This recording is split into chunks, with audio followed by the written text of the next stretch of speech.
elevating the discussion while talking about the things that matter most. You're listening to Society and the State, Life, Liberty, and Your Pursuit of Happiness. Now, your hosts, Connor Boyack and Brian Hyde. Once again, welcome to Society and the State. I'm Brian Hyde. My co-host, Connor Boyack, is off today, but we're going to talk today with a defense attorney by the name of Jeremy Snow. And Jeremy, by calling you a defense attorney, I'm doing you a grave disservice because you actually have a pretty lengthy legal career. But before I have you describe who you are and what you do, I just want to put it out there that today is a great day to talk about due process. And if you've heard that phrase and wonder what it is, that's one of the reasons why we have Jeremy here to talk about due process, talk about why it matters. But let's get a little bit of background on you, Jeremy. Tell me about your law career. Well, I started out just after law school. I worked for a year in Denver doing civil, cases, basically. Went from there to a little town in Colorado over in Moffat County, kind of northwest Colorado, and I worked as a prosecutor for about 4.5 years. Then I was the county attorney there for a couple of years, and before I moved to Utah, where I began working as a criminal defense attorney primarily. I still do some civil cases, but it's fair to say that I am primarily a criminal defense attorney. So you've had the opportunity to see things from, I guess, both sides of the attorney's aisle or both sides of the courtroom, both as a prosecutor and as a defense attorney. Which of those jobs is more difficult? Oh, golly. I think it really depends on the circumstance. I think being a defense attorney in Utah is a significantly different challenge than being a defense attorney in Colorado. And I do both. I still practice in Colorado. And there's just, the system gives different advantages to different sides of the system. So Utah is a uniquely, I would say difficult circumstance for those that have been accused of crimes. Okay, and let's maybe from here we can segue a little bit into due process and why it matters. When people hear the phrase due process, everybody thinks something. Maybe we've watched a crime TV show or some courtroom drama where we think we have a feel for it. But from an attorney, if I were to ask you as an attorney, what do we mean by due process? What would your answer be? So, I try not to bury people in legalese. I think the simplest answer is it's an attempt to create a fair system, so both sides have, are being treated essentially fairly. That's probably the most dumbed down way to say it. To get there is a lot more complicated. What the rules are to make it fair to both sides, that's really the devil in the details for due process. Okay. This has been on my mind a lot as I've been covering the trial of Cliven Bundy and members of his family in Las Vegas. Because their due process was deemed to have been violated by the prosecution, the judge ended up declaring a mistrial and then dismissing the indictment with prejudice. And I know that there's a lot of speculation of people saying, well, it was a technicality and somebody just got a little bit sloppy. But in terms of when the prosecution is out to charge someone and try them for a crime, help us understand why it's essential that we do not allow the cutting of corners as it pertains to due process. Absolutely. And let me double back a little bit on a phrase you used. It's a technicality. Let's be really clear. When we're talking about due process, when we're talking about the Fourth Amendment, when we're talking about the Fifth Amendment, the quote-unquote technicalities that people refer to in the legal system, that's the Constitution of the United States. That is the supreme law of the land. It boggles my mind that, if you violate some statute or even some tiny little regulation that some bureaucrat invented somewhere in a back room, that's the law. But if we violate the Constitution, that's a technicality. We've got it all backwards. And so there's nothing that's more important in our legal system than the Constitution. So we need to quit calling it, and I'm not saying you are, but generally speaking, we need to stop calling those technicalities and call them what they are, violations of the Constitution. The reason the Bundy trial was declared, the reason the judge found it with prejudice was because the prosecution violated their constitutional rights. Bottom line, period, end of story. So, that's kind of my precursor to all this, is recognize when we're talking about due process, that phrase is in the Constitution. It's a constitutional protection. I love it. I love that you made the distinction. That loophole they're referring to, that technicality, That's actually the document that is supposed to be setting the rules and the limits of government power. Absolutely. You'll never hear me refer to that, and I will always jump on anybody that uses that phrase, because it's not a technicality. The purpose of a criminal trial, which is what the Bundy trial was, is the government is saying you violated some law, and we're going to prove that. The Constitution says, because again, the whole point of the Constitution is to limit the government, right? It's designed to not let the government do just anything it wants. And due process is one of those. The government can't just make up any rules it wants to convict someone of a crime. It has to follow a fair process. And if it doesn't do that, we're not going to allow the government to find someone guilty. And that's essentially what the judge found in this case, primarily because of discovery violations. In other words, for not producing the evidence, giving the evidence to the defense that it should have. Though what's interesting in this case, and I think it highlights kind of the importance of due process and also one of the weaknesses in the system. The only reason the judge made that finding was because during a somewhat unrelated hearing, one of the government witnesses finally admitted for the first time that the cameras existed. This was evidence that the defense had been asking for months. When it was brought up, the prosecution mocked them in court, said, "Oh, this is a goose chase. This is crazy. Why are they, asking for this? It doesn't exist." And it finally came out when one of the government witnesses, slipped up basically and admitted that it existed, or maybe it was just being honest. Hopefully that's what it was. At that point, the judge actually realized she was being fed a line by the prosecution. But if that witness had not slipped up, this case would still be going on. Wow. I'm confident of that.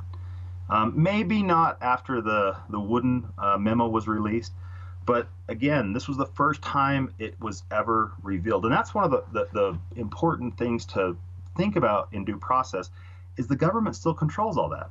The government has the obligation to turn over that discovery, but if they don't do it, how does the defense ever find it out? We don't have, as defense attorneys, we don't have the ability to go hire even a private investigator to go investigate the FBI. The FBI is not going to let that person crawl through their files. No. So if the government doesn't turn it over, how are you ever going to know? You may never know what you don't know. And that's one of the scary things to me, is it can be easily abused. And I think the Bundy case is a perfect example of that. The government abused that privilege for really 4 years, because it happened, essentially 4 years ago. It was 2 years they investigated it and then arrested Cliven Bundy, and then in connection with the Oregon cases kind of pulled them into Nevada.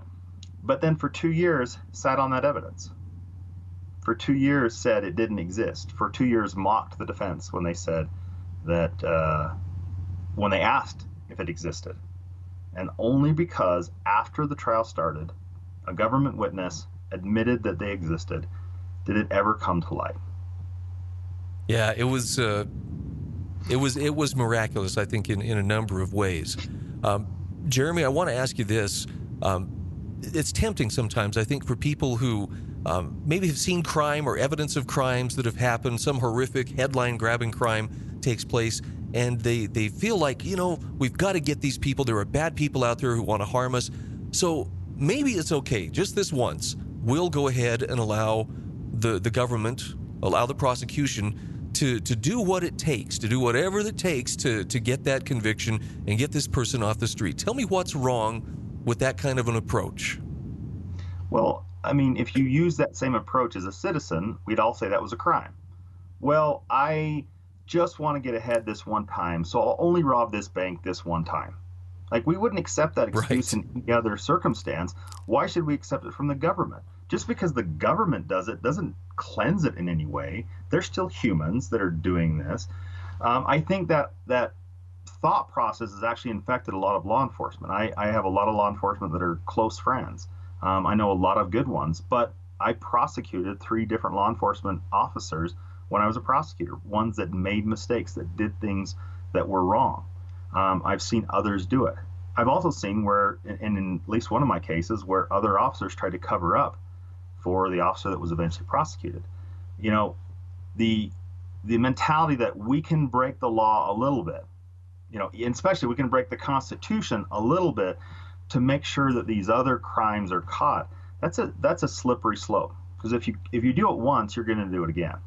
I mean, the guy who goes shoplifting, the kid who shoplifts and gets away with it, how many really stop at one? They go back. They do it again. They find it was easy. They like the rush.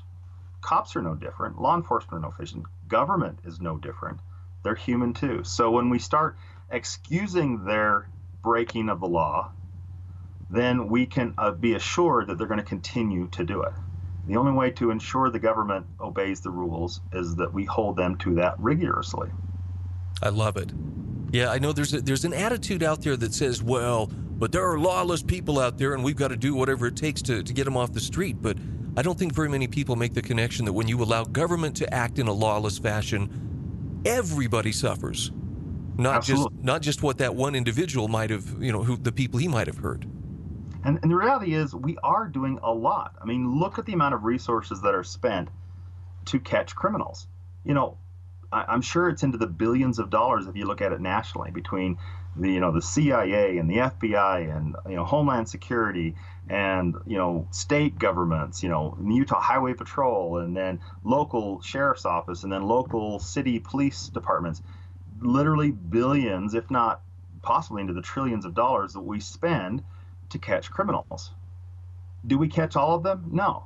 We would have to turn it into a draconian society to do so. Russia during communism actually had very, very low crime rates. Why?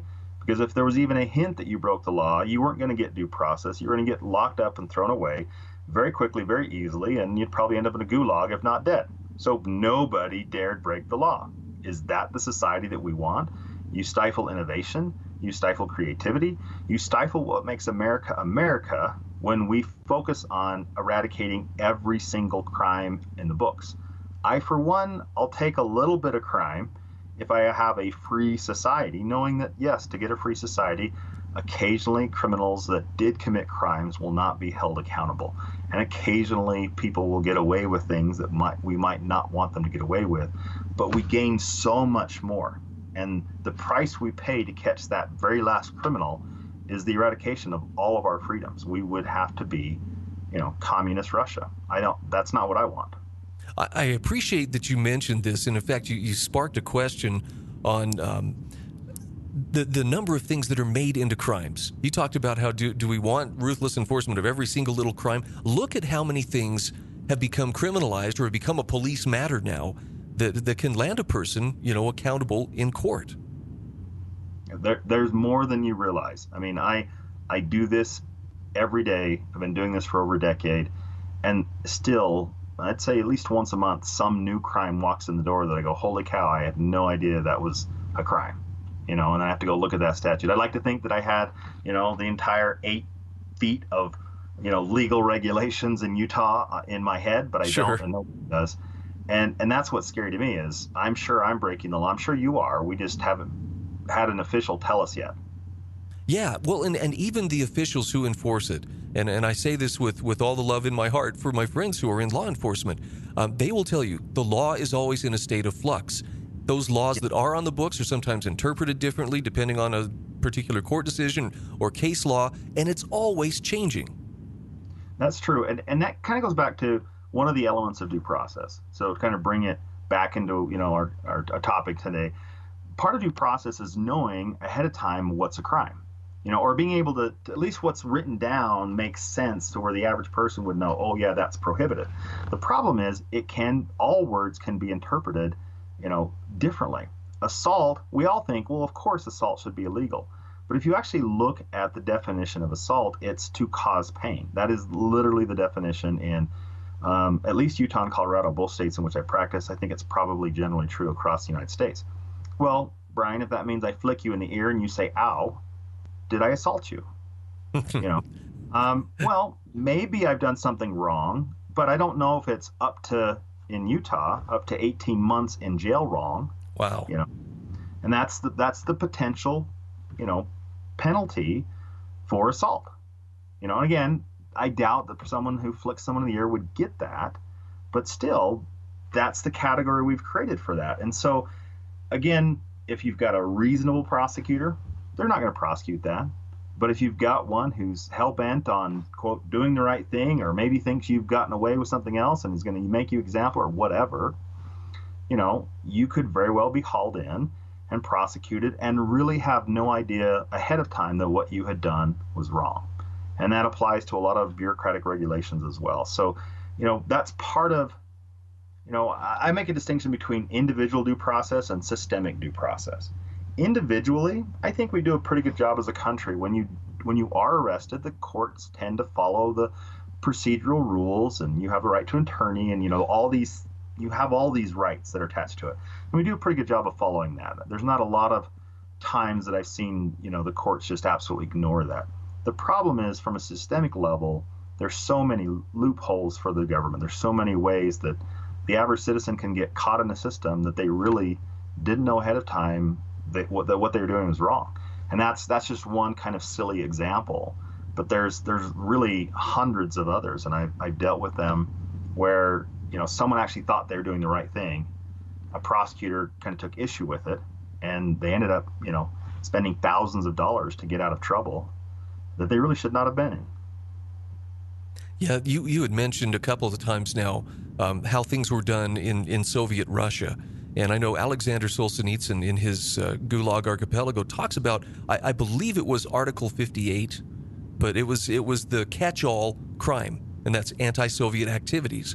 And many of the people who were imprisoned within that penal system, where he found himself for writing some unkind remark about Stalin in a letter to a friend, they went there under the same law, Article 58. Anti-Soviet activities, which was defined by whomever was making the arrest or whomever was charging them as whatever they needed. If they had ever defined that law with precision, it would have lost all meaning. Absolutely. And you say this, you see similar things now. So things such as hate speech or even harassment. How is harassment defined? I mean, at some level, maybe it's obvious, but we're to the point now where I think you run the risk of being prosecuted if you write the wrong thing on Facebook. Certainly if you like respond to a particular person and say the wrong thing on Facebook, you could potentially end up being prosecuted. And maybe all the laws in Utah, but maybe this person lives in Colorado or lives in California or Nevada or whatever other state. You may be violating a law that you have no idea exists, and is being defined, because again, that's so vague. What is harassment? Do you feel harassed, Brian? If you say yes, all of a sudden I've done something wrong, even though from my perspective I may just be, giving my opinion or telling the truth as I see it. So it really is getting to where some of the laws, some of the words in our system have become almost, as you put it, Title 58 or Article 58, and that violates, in my mind, what due process is all about. I should know exactly. I should really be able to tell ahead of time what I'm doing that is wrong. And if I can't, we shouldn't be prosecuting people. But again, we've kind of adopted this attitude, well, we have to fix all the problems. Right. We don't want anyone to feel harassed, so we're going to allow this kind of prosecution to go forward. And everyone's fine with that until it's directed at them. So we really do need to start standing up as a citizenry and saying, no, even though I don't like that person can say that, I'm going to protect their right to say that so that I can say what I want to say, 2 months down the road. Beautiful. Actually, you have summarized what I think is the solution across the board, and that is simply if you wish to have freedom, you better be willing to allow that freedom to be exercised by others who may not use that freedom in the same way that you do. So absolutely. If you are going to face the might of the government, and I feel like when I say that, I'm not just being, tongue-in-cheek, the might of the government. Man, you walk into a federal building, I mean, that is an imposing edifice. There is no expense spared. It is quite a monument to the might of, the American government. And for a person to go up against that, not having every benefit of the doubt and all of the protections due process affords, that's a pretty daunting thing. That's an awful lot of power to just trust that, but they're always going to do the right thing. Go ahead. Even with the protections of due process, I don't think it's quite enough, at least the way it's in our current system. So, again, we've referenced the Bundys before, but they spent millions of dollars, literally millions of dollars. How do you fight that? And let's take it down from the federal level, even locally. We live in a pretty, Iron County, or at least where I'm living, where you've lived before, fairly small Utah County. But again, they spend, into the hundreds of thousands of dollars for law enforcement. They have huge resources compared to the average person. If you were accused of a crime here in Cedar City, I don't know how much you make, Brian. Maybe you're a millionaire, but I doubt you'll be able to match those kind of resources. You're not going to have the investigative power that they do. If they really want to, if they want to, convict you of a crime, they can send out every one of those law enforcement officers to check out all of your alibis and to check into all of your witnesses and comb them for any dirt that they could use at trial. Are you going to have the same resources to do that? Of course not. So there really is an imbalance no matter how you look at it.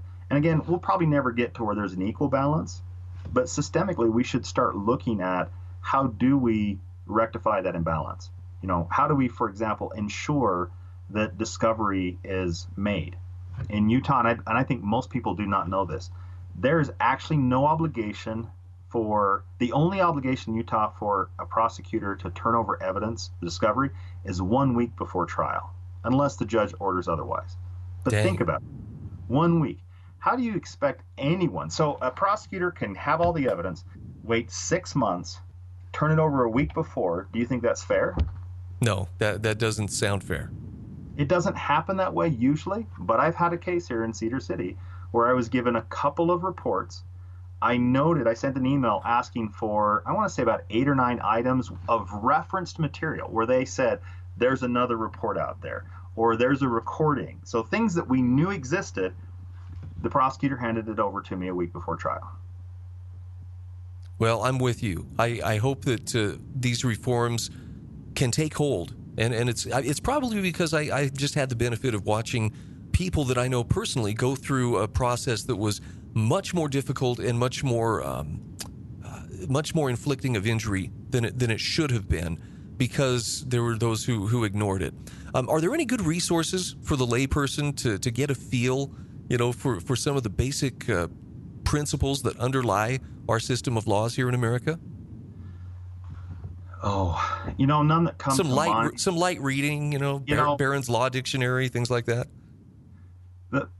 I hesitate because I joke with my wife. I've seen a meme online that says, your Google research does not equal my law degree. Sure. And I run into that every day where people think they understand the legal system better than I do because, they ran a couple of searches. And the problem is you can read Black's Law Dictionary all day and you can see that words are defined in certain ways and you can try to mesh them all together. In fact, I watched a video this morning where a lady was refusing to give her license or identification to a law enforcement officer because he'd pulled her over for a traffic offense, and she had read a case law that said traffic offenses are not crimes. And she read a statute that said you only have to turn over your license, your identification, if you've been accused of a crime. So she thought she was right. She really wasn't, because yes, it's not a crime in the context of that criminal case, but the point wasn't to invalidate that statute, and it becomes really complicated. So I'm not trying to be obtuse when I say there really isn't just a simple primer you can go to and you can read and go, oh, I understand our legal system. I think you can try to educate yourself generally. I don't think it hurts to start reading things like Black Law's Dictionary, or there's a lot of resources on the internet, but you really do need to be careful about drawing conclusions without the benefit of some legal advice, someone who actually understands how the system works. You're really kind of getting into danger. So just as an attorney, I'm wary about saying, hey, go read this and you'll understand it all. So if I do that, I'm really going to get you in trouble. Okay. I really am. I am going to throw one catch-all essay, only because it's the most basic primer that I can think of, and that is Bastiat, the law. That's a great place to start for people to just even question, why do we have laws in the first place? And from there, as you've indicated, it can become quite technical from there. But as far as the underlying premises, Bastiat does a wonderful job. Yes. From a philosophical point of view, I love Bastiat's law. I've read it many times. It's a great way to think about the systems in general or legal systems in general. But please don't take that and then run into the courtroom and say, well, I read in Bassey, it's a law, it says this, so this whole process is invalidated. It's not going to get you very far. Do you have a website? I do. Jeremy Snow Law is my website. But if you want to know more, give me a call. I do free consults, and I talk to people regularly, trying to help them out. So, I'm always willing to kind of talk to people. If I don't answer the phone, it probably means I'm talking to somebody else. Okay. Jeremy, thank you so much for joining us on Society and the State. You've been listening to Society and the State. For show notes, archives, and more great content, visit societyandthestate.com.